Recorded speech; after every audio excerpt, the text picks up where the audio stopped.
I lost my job and my apartment in the same week. That's not bad luck. That's a storm. I feel so stupid.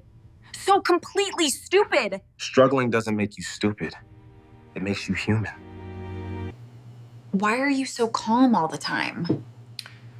Because panicking never fed anybody. I have nowhere to go.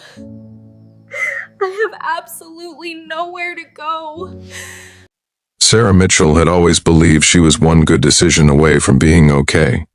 She had a decent job at a marketing firm downtown, a modest one-bedroom apartment on the 4th floor of Elmwood Residences, and a carefully curated life that looked fine from the outside. She paid her bills on time, most of them. She smiled at neighbors in the hallway.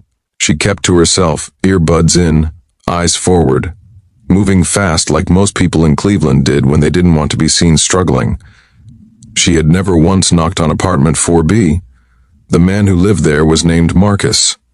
She knew that because she had seen his name on a package left in the hallway once. She had never introduced herself. She had simply picked up her own mail and gone inside. If she was honest with herself, she had made quiet assumptions about him. Tall, built like a linebacker, usually coming home late, the faint sound of jazz drifting under his door on Sunday mornings. She had told herself it was just distance, that she was private, that it had nothing to do with anything else. But deep down, Sarah Mitchell knew she had kept a wall up. And then the wall inside her own life came crashing down first. It started on a Tuesday. Her boss, Richard Hale, called her into his office at 9:14 in the morning. The blinds were drawn. HR was already seated. Sarah sat down, and within 4 minutes, she was handed a termination letter. Budget cuts, restructuring. We appreciate your contributions. The words blurred together as she walked back to her desk, packed her small succulent plant and a framed photo of her mom, and rode the elevator down to the lobby for the last time. She sat in her car for 45 minutes without moving. By Thursday, the dominoes had already started falling. She had been 2 months behind on rent, something she had been managing with minimum payments and promises to herself that the next paycheck would fix everything. Without income, there was nothing to promise. She called her landlord, Mr. Greaves, and explained. He was not unkind, but he was firm. The eviction notice was taped to her door by Friday morning. She had 7 days. Sarah called her sister in Columbus, voicemail. She called her college friend Dana. Dana had 2 kids and a 1-bedroom and said she was sorry, but there was just no space. She applied to 6 jobs over the weekend and heard nothing. She ate peanut butter crackers for dinner and watched the walls of her apartment like they were already closing in. On the 7th day, she packed what she could into cardboard boxes and 2 black trash bags. She sat on the hallway floor outside her apartment, back against the door, eviction notice still taped above her head. She didn't have the energy to cry quietly anymore. The tears came loud and ugly, the kind she'd been holding for weeks. She didn't hear apartment 4B open. "Hey!" The voice was low, calm, not startled, like he had seen pain before and wasn't afraid of it. Sarah looked up. Marcus stood in his doorway in a gray t-shirt and dark sweats, holding a mug of coffee. He wasn't looking at her with pity. He was looking at her like she was a person who needed to be seen. "Bad week?" he asked. She almost laughed. "Bad week. Bad month," she managed. He nodded slowly, looked at the boxes, the bags, the notice above her door. He didn't ask 20 questions. He didn't shift uncomfortably and mumble an excuse to go back inside. He said, "You eaten today?" She shook her head. "Come on then." Sarah almost said no.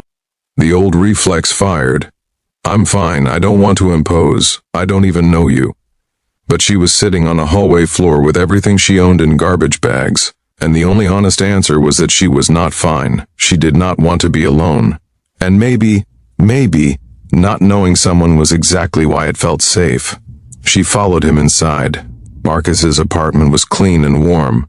Bookshelves lined one wall. A saxophone stood in the corner. The kitchen smelled like garlic and something slow-cooked. He heated up a bowl of chicken stew without making a ceremony of it, set it in front of her at the kitchen table, and sat across from her with his coffee. "You're Sarah," he said, 4A. "You know my name? Your mail lands in my box sometimes. I've been sliding it under your door for 2 years." He said it without accusation. She felt the weight of that, 2 years of small kindness she had never acknowledged. "I'm sorry," she said quietly. "I should have." "You don't owe me an apology," he said. "Eat." She told him everything over that bowl of stew. The job, the rent, the 7 days. The phone calls that went nowhere. She hadn't meant to tell him so much. It came out like water from a broken faucet, all of it. The embarrassment and the fear and the exhaustion of pretending she was holding it together. Marcus listened. He didn't interrupt. He didn't offer solutions. Every 30 seconds, the way people did when they were uncomfortable with someone else's pain. He just listened until she was done. Then he said, "My couch pulls out. It's not glamorous, but it's yours until you get back on your feet." Sarah stared at him. "Marcus, I can't." "You can," he said simply. "It's just a couch. You're not asking for anything. I'm offering." "Why?" she asked. The word came out smaller than she meant it to. "Why would you do this for someone who never even said good morning to you?" He looked at her steadily. "Because that's what people do," he said, "or what they're supposed to do." She moved her 2 bags into his living room that night. It was awkward at first, the quiet negotiations of shared space, the careful politeness of strangers. Marcus worked as a physical therapist at a rehab clinic 3 blocks away. He left early, came home around 6, cooked most nights, and left portions for her without saying anything about it. She applied for jobs every morning from his kitchen table while he was gone. He didn't ask for updates, he didn't hover. But slowly the silence between them softened. She started making coffee before he woke up. He started asking how the applications were going, genuinely, not as a hint that she should hurry up and leave. They watched the news together in the evenings. She learned that he'd grown up in Detroit, lost his father young, put himself through school on a combination of loans and stubbornness. He learned that she'd been holding herself together with sheer will for longer than anyone around her knew. One evening, about 10 days in, she said, "I've been embarrassed about how I treated you, not just now, before." Marcus set down the remote. "You mean keeping your eyes down in the hallway?" She winced. "Yeah. I noticed," he said, not angry, just honest. "I told myself it was just because I was private." She paused. "That wasn't all of it." "I know," he said, "but you're here now." It wasn't forgiveness. It was something quieter and more real than that. It was acknowledgement. It was 2 people agreeing to see each other clearly. 3 weeks after she moved in, Sarah got a call back. A mid-sized nonprofit downtown needed a communications director. It was less money than her old job, but it was real and it was honest work. She went to the interview in a blazer she'd pressed the night before, answered every question from a place of genuine hunger rather than performance, and got the offer the next morning. She called Marcus from the parking lot, hands shaking. "I got it," she said. She could hear the smile in his voice before he said a word. Sarah found a new apartment 6 weeks later, a smaller one a few streets over, with a fire escape and a view of a parking lot and nothing glamorous about it. She scrubbed Marcus's couch cushions before she left a thank you card on his kitchen table with 2 tickets to a jazz show she'd found downtown, and stood at his door on moving day with her 2 bags and a lump in her throat. "You didn't have to do this," she said. "You already said that," he reminded her. "I know." She looked at him, really looked at him, without the wall, without the habit of distance she'd built for no good reason. "I just want you to know that I see it. I see you.